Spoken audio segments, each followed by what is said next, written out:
Hey guys, welcome to Vidya Mahal. This is Atul Verma, and we'll study about this video the ball poem of class 10th, and you have to write in comment section box what is the author name of this poem. Okay, you have to write in the comment section box. Let's start the poem. और poem को start करने से पहले उसकी थोड़ी सी summary Hindi में मैं आपको बता देता हूँ कि इस पोएम में क्या होता है। छोटा सा बच्चा होता है, एक बॉल के साथ खेलता है, एक बॉल के साथ खेलता है, वो बॉल, ठीक है। बॉल के साथ खेलता है और बॉल क्या होती है, बाउंस करते करते स्ट्रीट से बाउंस करते करते पानी में गिर जाती है। पानी में गिर जाने के बाद बच्चा बहुत ज्यादा दुखी होता है क्योंकि वो अपनी बॉल को खो चुका होता है, ठीक है।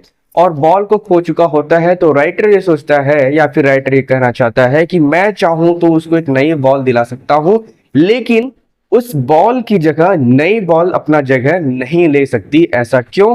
क्योंकि उस बॉल जो बॉल खोई है, उस बच्चे के साथ उस बॉल की कितनी सारी मेमोरी जुड़ी हुई होंगी, कितनी सारी यादें जुड़ी हुई होंगी, कितनी समय वो अपना स्पेंड किया होगा उस बॉल के साथ। इसलिए उस बॉल की जगह को दूसरा बॉल नहीं ले सकता। और ये एक प्रकार से हमको लाइफ लेसन भी सिखाता है कि कोई भी चीज हमारा परमानेंट नहीं है। अगर कोई भी चीज हमसे दूर जाती है, कोई भी चीज हमसे खोती है, तो उसकी खुद रिस्पॉन्सिबल हम होंगे। और उस चीज को खोने के बाद, उस चीज को जाने के बाद उसको कैसे आपको बियर्ड करना है, कैसे आपको सहन करना है, वो इस लेसन से हम सीखेंगे, ठीक है। Let's start the poem and first stanza is written that what is the boy now who has lost his ball.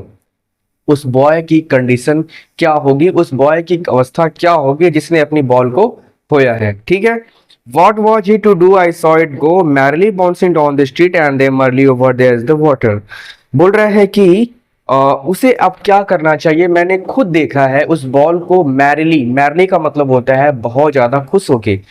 क्या बॉल खुश होगी? नहीं, ये यहाँ पे पर्सनिफिकेशन यूज किया क्योंकि बॉल तो नॉन लिविंग्स है और नॉन लिविंग्स को मैरी वर्ड यूज किया, इसका मतलब यहाँ पे पर्सनिफिकेशन यूज कर रहा है, उसको लिविंग की तरह दर्शा रहा है। बोल रहा है कि मैंने खुद उसको खुशी खुशी जंप करते हुए, स्ट्रीट से जंप करते करते, खुशी खुशी पानी में भी गिरते हुए, जंप करते हुए मैंने अपनी आंखों से देखा है। No use to say there और water ball ultimate seeking grip fix the boy.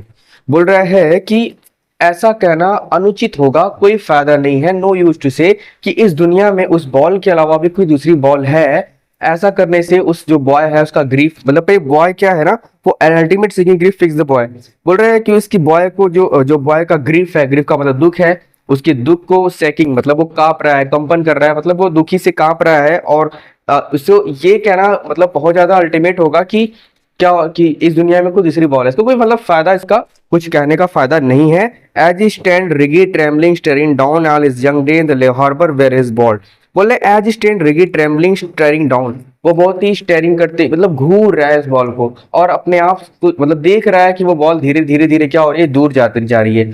और जैसे जैसे बॉल दूर जा रही है ना, वैसे यहाँ पे लिखा है कि all his young days into the harbours fair, और उसके यंग डेज भी बीत रहे हैं, उसके यंग डे भी जा रहे हैं, उसकी बचपना भी जा रहा है। मतलब वो कुछ ना कुछ सीख गया, और सीख गया का मतलब सूख गया बोल दे, सीख गया का मतलब उसके अंदर मैच्योरिटी आ रही है कि जैसे जैसे बॉल दूर जा रहा है वैसे वैसे उसके यंग डे भी दूर जा रहे हैं। कहने का मतलब ये है कि वो कुछ ना कुछ सीख रहा है, उसके अंदर मैच्योरिटी धीरे धीरे आ रही है और वो समझने की कोशिश कर रहा है कि हमारा बॉल जो है ना परमानेंट नहीं था, वो एक मतलब जो कुछ भी है उसको कहीं ना कहीं दूर चले जाना है, ठीक है। I would not intrude on him a dime and other ball is worthless. बोल रहा है कि I would not intrude on him, मैं उसे परेशान करना नहीं चाहता हूं, मैं उसे परेशान करना चाहता हूं। ए डाइम एंड अदर बॉल, बोल रहा है कि कुछ पैसे से, कुछ चंद पैसे से दूसरी बॉल आ सकती है, कुछ चंद पैसे से दूसरी बॉल आ सकती है। इज वर्थलेस, लेकिन ऐसा करना भी अभी क्या होगा, बेकार होगा। इज वर्थलेस नाउ, ऐसा करना क्या होगा, बेकार होगा। क्यों बेकार होगा? क्योंकि उस बॉल के साथ उसकी मेमोरी जुड़ी हुई है। He senses first responsibility, यहाँ पे रीजन दिया है कि he senses first responsibility, उसको पहले सेंस होना चाहिए, इस बात का ज्ञान होना चाहिए, इस बात का नॉलेज होना चाहिए कि वो जो कुछ भी उसने किया उसका वो रिस्पॉन्सिबल खुद है, ठीक है। Balls people will take ball, ball will take lost always little boy. बोल रहा है कि लोग जो है बॉल लेते हैं, यहाँ पे बॉल का मतलब ये कोई मतलब वो वाला बॉल नहीं भाई, बॉल का मतलब यहाँ पे सिमिलर दिखा रहा है कि किसी वस्तु से, बॉल को कंपेयर कर रहा है वस्तु से, क्योंकि बड़े लोग है भाई, बड़े लोग को बोल रहा है कि लोगों के पास जो बॉल होती है यार, बॉल वो लोगों के पास जो कुछ भी पोजीशन होती है, कोई भी वस्तु होती है, वो परमानेंट नहीं होती है। विल बी लॉस्ट ऑलवेज, हमेशा कभी ना कभी वो तो खो ही जाएगी लिटिल बॉय। कभी ना कभी क्या होगी, हो ही जाएगी। कहने का मतलब ये है कि अगर आपकी वो है ना, आपकी वो है गर्लफ्रेंड है अगर, तो परमानेंट नहीं है, कभी ना कभी धोखा देके आपको किसी के साथ निकल लेगी।